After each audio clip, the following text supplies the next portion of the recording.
মুহূর্তে এসআইআর এ এক যুবকের নাম ওঠেনি, ফলে আত্মঘাতী হয়েছেন ২০ খেয়ে ওই যুবক, পরিবারের লোকের এমনটাই দাবি। এটা নলহাটিতে দুর্ভাগ্যজনক ঘটনা ঘটেছে। এসআইআর নাম ওঠেনি, মানসিক উদ্বেগে আত্মহত্যা। সারা বাংলা জুড়ে একটা চরম নির্যাতন চালাচ্ছে এই নির্বাচন কমিশন বিজেপির দালালি করতে গিয়ে। বহু জায়গায় ভোটার জানেন না তার স্ট্যাটাস কি, ফাইনাল ভোটার লিস্ট। এই তো আমি এই মুহূর্তে 34 নম্বর ওয়ার্ডে রয়েছি, গান্ধী আশ্রমে। কাউন্সিলর রয়েছেন অলোকানন্দা, জিজ্ঞাসা করুন। ভোটার লিস্টের কাজ করা যাচ্ছে না, কোনো স্ক্রুটিনি করা যাচ্ছে না। তার কারণ বেশ কিছু মানুষ তো নিশ্চিত নন। সুপ্রিম কোর্ট বলেছিলেন কাউকে যদি বাদ দিতে হয় তাকে তার কারণ জানাতে হবে। কারণ জানানো দূরের কথা, সে বাদ কি বাদ নয় সেটারই এখনো পর্যন্ত কোনো নিশ্চয়তা নেই। কোথায় অ্যাপিল করবে? অনলাইনের অর্ধেক সিস্টেম কাজ করছে না, ট্রাইব্যুনালের খোঁজ পাওয়া যাচ্ছে না অধিকাংশ জায়গায়। ফলে মানুষ চূড়ান্ত একটা অনিশ্চয়তা। আমরা বলছি তৃণমূল কংগ্রেস পাশে আছে, মমতা বন্দ্যোপাধ্যায়, অভিষেক বন্দ্যোপাধ্যায় পাশে আছেন। কেউ এই ধরনের নিজেকে শেষ করে দেওয়ার সিদ্ধান্ত নেবেন না। ভোটটা এসে গেছে নিশ্চয়ই, বাট আপনার জীবন শেষ করে দেবেন না। আবার আপনি বৈধ ভোটার হলে যেভাবে হোক আপনার ভোটার তালিকায় নাম তোলার লড়াইটা চলবে এবং আপনি ভোটার তালিকায় ফিরে আসবেন। ফলে নিজেকে শেষ করে দেওয়া, আত্মহত্যা, এগুলো নিজের উপর ডেকে আনবেন না। কুণালদা, যেটা দেখা যাচ্ছে যে বিজেপির যে তারকা লিস্ট, সেখানে একটাও বাঙালি নাম যেগুলো রয়েছে একদম নিচের দিকে, সামনে যে নাম রয়েছে সব একদম বহিরাগত। বিজেপির যে তারকা লিস্ট ওটা তো বহিরাগতদের তালিকা। ওগুলো সব রাজনৈতিক পর্যটক, ডেলি প্যাসেঞ্জারি করতে আসবে এই কয়েকদিন, এখানকার খাবে দাবে অন্ন ধ্বংস করে ফিরে যাবে। ওদের লিস্টে তো উপর থেকে কয়েকটা পরপর শুধু দেখে গেলাম সব অন্য রাজ্যের লোকেদের নাম। তো আমাদের এখানে ওদের যে 2-4 জন নেতা আছেন তাদেরকে অত্যন্ত অসম্মানের সঙ্গে তলার দিকে পাঠিয়ে দেওয়া হয়েছে, এবং ওদের নেতারা যারা বাইরে থেকে আসছেন, বিজেপির এখানকার কর্মীরা বলছেন তাদের সঙ্গে অত্যন্ত দুর্ব্যবহার করছে, 5 ফরমাস কাটাচ্ছে, খানা হ্যাঁ ও লে আও, এইসব চলছে। তো ফলে বিজেপির এই তারকা লিস্টেই বোঝা যাচ্ছে যে বিজেপি সম্পূর্ণভাবে একটি বহিরাগত হাল্লার রাজার হাঁকাহাঁকি, বাইরে থেকে লোক এনে এখানে। আমরা পরিষ্কার বলছি, যারা বাংলায় থাকেন, কয়েক প্রজন্ম ধরে থাকেন, বা কেউ চাকরির জন্য থাকেন, যারা বাংলা ভাষী তারা ছাড়াও অন্য রাজ্যের মানুষ, তারা কিন্তু বাংলা ভাষী না হলেও বাংলাভাষী হয়ে গেছেন। কিন্তু বিজেপি যাদের আনছে তাদের সঙ্গে বাংলার কোনো সম্পর্ক নেই, শুধু বাংলাকে মেলাইন করে, ভোটের জন্য ব্যবহার করে, ভোটের সময় কুৎসা করতে আসে, অন্য সময় বাংলাকে খারাপ বলে, বাংলার মনীষীদের অপমান করে, বাংলার টাকা আটকে রাখে। এখন তো বাংলার ভোটারদের নাম বাদ দিতে নেমেছে। ফলে বিজেপির এই যে তারকা লিস্ট, ওটা কোনো আত্মসম্মান যাদের আছে বিজেপি কর্মী, তারা এটা মানতে পারছে না। বলছি, নরেন্দ্র মোদীর একটা ভিডিও দুদিন ধরে ভাইরাল, যে পশ্চিমবঙ্গে এসে তিনি জিজ্ঞাসা করছেন কার্যকর্তাদের কি এবার জয় হবে, তো তারা বলছে হ্যাঁ হবে। আরে ওটাও তো আজকে যেটা হচ্ছে যে সমস্ত বুথে বুথে ভোকাল টনিক দেবেন নরেন্দ্র মোদী, বুথ কর্মীদের সঙ্গে আজকে আলোচনা করবেন, মুন্ডু করবেন। যে লোকটা টেলিপ্রম্পটার ছাড়া নিজের মাতৃভাষা বলতে পারে না, মাতৃভাষায় বক্তৃতা দিতে পারে না, সে আবার লোককে কি জ্ঞান দেবে? নরেন্দ্র মোদীর বক্তৃতা ওটা বক্তৃতা? নিজের মাতৃভাষা বলতে পারে না, বক্তৃতা দিতে পারে না টেলিপ্রম্পটার ছাড়া। ওকে বলুন টেলিপ্রম্পটার ছাড়া জ্ঞান দিতে। বক্তৃতা করতে করতে হিন্দিতে মাতৃভাষায় বক্তৃতা করছে ওনার, টেলিপ্রম্পটার খারাপ হয়ে গেল, বক্তৃতা শেষ করে দাঁড়িয়ে আছে। তার জ্ঞান কিসের জ্ঞান? লিখে দেয়া স্ক্রিপ্ট, সেইগুলো দেখে দেখে পড়েন। নরেন্দ্র মোদীর কথার কোনো গুরুত্ব নেই। কর্মীদের উপর জোর দেওয়া। আরে বুথের কর্মীরাই মানেন না এসব। এবার বিজেপির লোকেরা বিজেপিকে ভোট দেবে না তৃণমূলকে ভোট দেবে? যাদের আত্মসম্মান আছে, বিজেপি কর্মী, বাংলার আদি বিজেপি কর্মী যাদের আত্মসম্মান আছে, তারা এই দলবদলুরা আর বহিরাগতরা এসে হাইজ্যাক করে নিয়ে যাচ্ছে, তারা এটা সহ্য করতে পারছেন না। বিজেপির জেতা বুথগুলো কতগুলো হারবে মিলিয়ে নেবেন।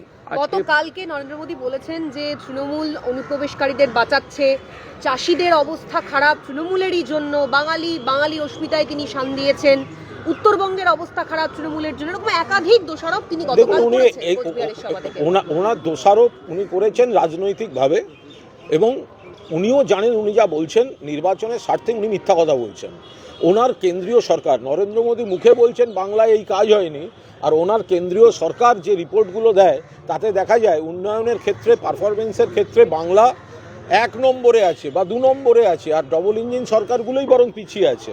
নরেন্দ্র মোদী রাজনৈতিক সভায় এসে এক কথা বলেন, আর ওনার দফতর সরকারি রিপোর্টে প্রমাণ করে দেয় পশ্চিমবঙ্গেই সব থেকে বেশি ভালো মানুষের কাজ হচ্ছে। আজকে সুজিত বসু মনোনয়ন দিতে যাওয়ার কথা ছিল, কিন্তু আজকেই তাকে পৌর দুর্নীতি মামলায় তাকে ডাকা হয়েছে এবং তিনি একদম চিঠি দিয়ে জানিয়েছেন আমি যাব না আজকে। এটা তো বিজেপি যেটা করছে, বিজেপি জানে ওরা হারবে।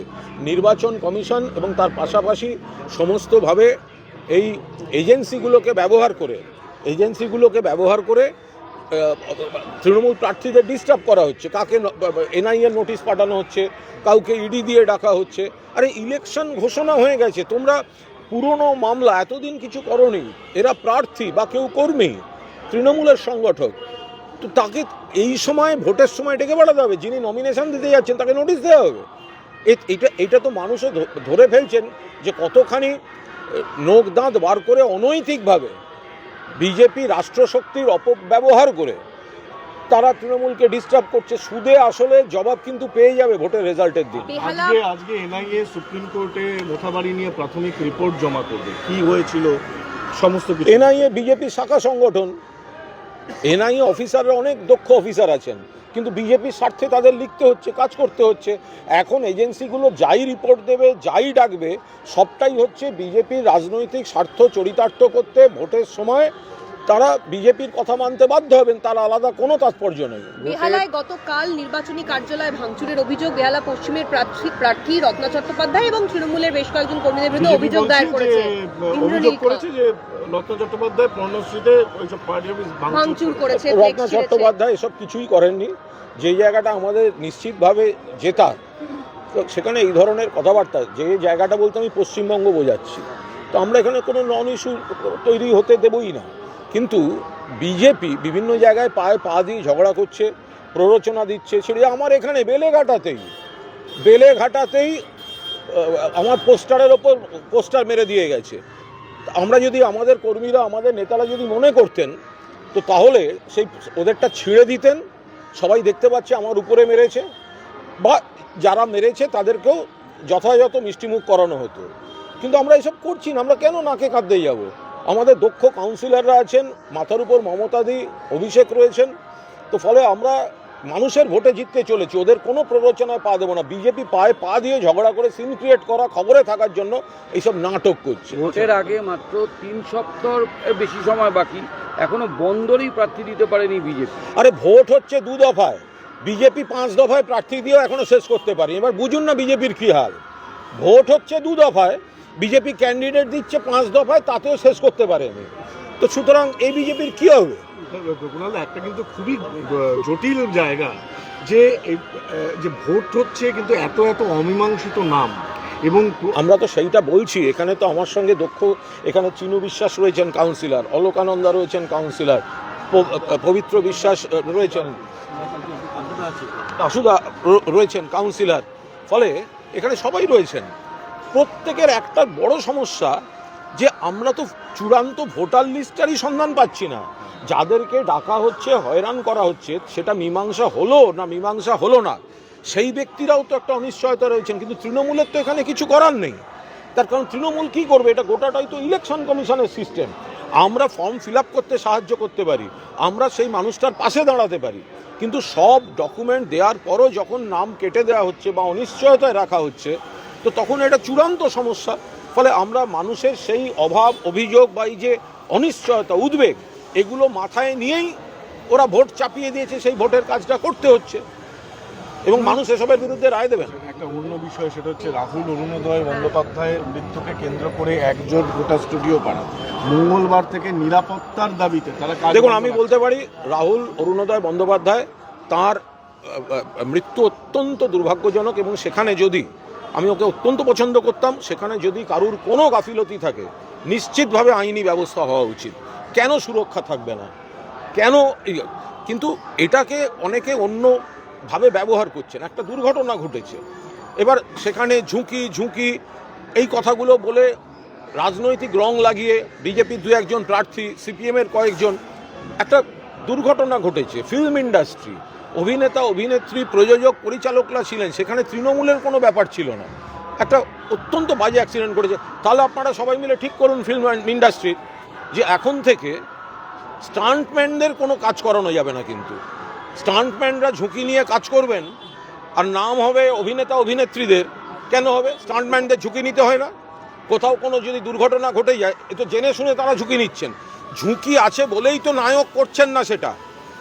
আর একটা লোককে তার জীবনের বিনিময়ে ঝাঁপিয়ে পড়তে হচ্ছে, বাইক অ্যাক্সিডেন্ট করতে হচ্ছে, কাঁচের টেবিলে পড়তে হচ্ছে, তাহলে সেগুলো একসঙ্গে বন্ধ হোক, ঝুঁকি বন্ধ হোক, কোনো রকম অ্যাকশান থাকবে না, সবাই দাঁড়িয়ে দাঁড়িয়ে অভিনয় করবেন, সেটা একদম পাকাপাকিভাবে সেটা হোক। তাহলে স্টান্ট থাকবে কেন? সেখানে তো ঝুঁকি আছে, তা সেগুলো নিয়ে তো কেউ বলছেন না। তাহলে স্টান্টম্যান যারা আর নাম হয় তারা প্রচণ্ড লাফালাফি করলেন, না পরে এসে হাত নাড়লেন হচ্ছে অভিনেতারা। তো তাহলে অভিনেতারা ঝুঁকি আছে বলেই তো ওই দৃশ্যটা করছেন না। তাহলে ওই ধরনের সব দৃশ্য এই যারা এগুলো বলছেন তারা সবটা নিষিদ্ধ করে দিন, তাহলে ঝুঁকি থাকবে না। কর্মবিরতিটাকে কিভাবে দেখছেন? অনির্দিষ্টকালের আচ্ছা, জন্য। এখানে আমি এটা পরিষ্কার কথা, যে মৃত্যুটা হয়েছে নিশ্চিতভাবে মর্মান্তিক, এবং সেখানে শিল্পী এবং কলাকুশলীদের নিরাপত্তার প্রশ্ন আছে, তারা কর্মবিরতি ডাকতেই পারেন, এটা নিয়ে কোনো বক্তব্য নেই।